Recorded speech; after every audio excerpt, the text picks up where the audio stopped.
Assalamualaikum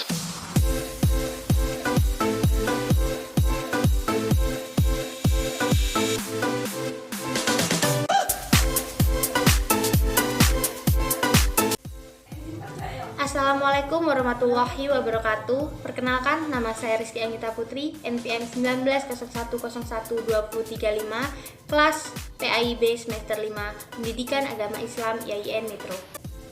Di sini saya akan menjawab pertanyaan UTS dari Pak Dedi Wahyudi mengenai Al-Quran, hadis, dan pembelajarannya. Yang pertama, bagaimana konsep merdeka belajar dan pendidikan 4.0? Yang pertama, asesmen kompetensi minimum. Fokusnya yaitu bukan sebagai banyak nilai siswa, tetapi bagaimana siswa mampu berpikir secara kritis dan kemampuan kognitif. Survei karakter. Fokusnya yaitu di sini pemerintah bukan hanya akan mensurvei hasil atau nilai belajar siswa, tetapi juga ekosistem dan infrastruktur pendidikan yang tersedia. Perluasan hasil belajar. Jadi maksud dari perluasan belajar ini adalah yang paling menarik mereka belajar, yaitu adanya keperluan penilaian hasil belajar siswa yang tadinya hanya nilai ujian nasional menjadi penugasan dan berportofolio. Di sini mereka diminta untuk mengembangkan bakat mereka. Pemerataan kualitas pendidikan hingga 3T terjadi di sini adanya momen pemerataan kualitas pendidikan di Indonesia, terutama di daerah 3T yang memiliki tingkat kelahiran lebih tinggi. 2. Apa rancangan perencanaan pembelajaran Al-Quran, hadis, dan pembelajaran yang Anda miliki dalam menyambut era pendidikan 4.0? Untuk pembelajaran kreatif, kita harus menentukan hal baru dalam pembelajaran. Dalam artian pembelajaran ini tidak monoton, dan juga kreatif itu dalam artian tidak membosankan. Kita buat pembelajaran yang menyenangkan dan seru. Yang kedua, untuk pembelajaran yang inovatif itu memberikan hal baru dalam pembelajaran. Kita buat pembelajaran yang asik, menggunakan bahasa seru dan mudah dicerna dan mudah dimengerti. Yang ketiga, untuk pembelajaran kolaboratif, guru dan siswa sangat berperan penting dalam pembelajaran yang kolaboratif. Peran guru dan siswa yang saling mendukung untuk mewujudkan pembelajaran yang dituju, dan juga antara guru dan siswa itu harus saling bekerja sama. Siswa juga harus memiliki rasa keingintahuan yang lebih tinggi di antara kedua belah pihak. Itu dapat memberikan feedback yang lebih baik. 3. Bagaimana strategi pembelajaran Al-Quran, hadis, dan pembelajarannya dalam menghadapi tantangan era pendidikan 4.0? Strateginya yaitu yang pertama, membantu siswa dalam belajar. Proses pembelajaran yang terjadi adalah everyone is teacher here. Guru sebagai sumber informasi dan murid diharapkan untuk lebih aktif.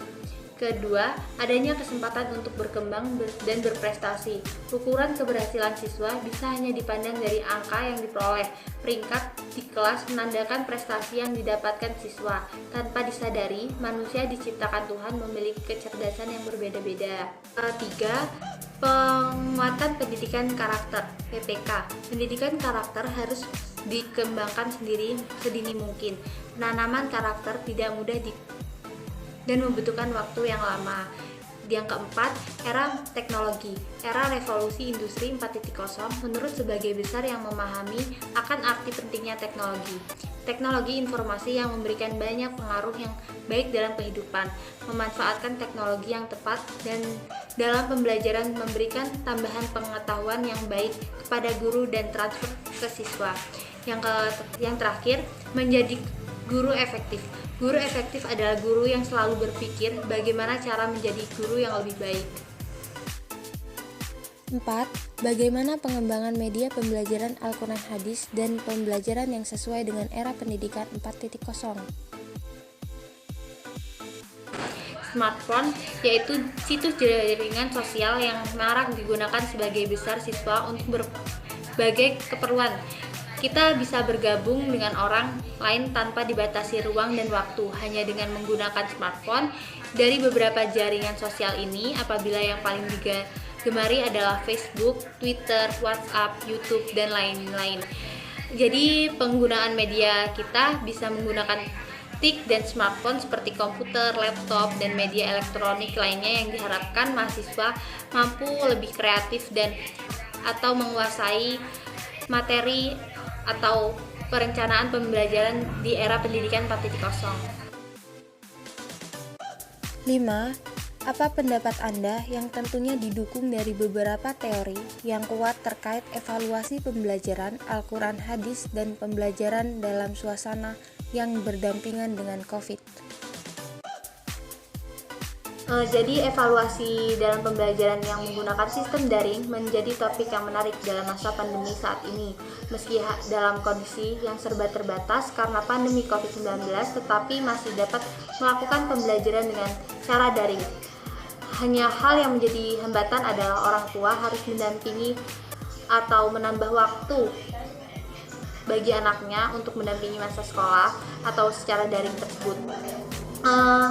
Jadi sedangkan dari segi guru dituntut untuk belajar banyak hal, khususnya pembelajaran berbasis daring. Sistem pembelajaran online ini dapat menjadikan sebagai model pembelajaran selanjutnya. Kelebihan dan pembelajaran daring tersebut, pertama, dalam pembelajaran daring adalah lebih praktis dan lebih santai.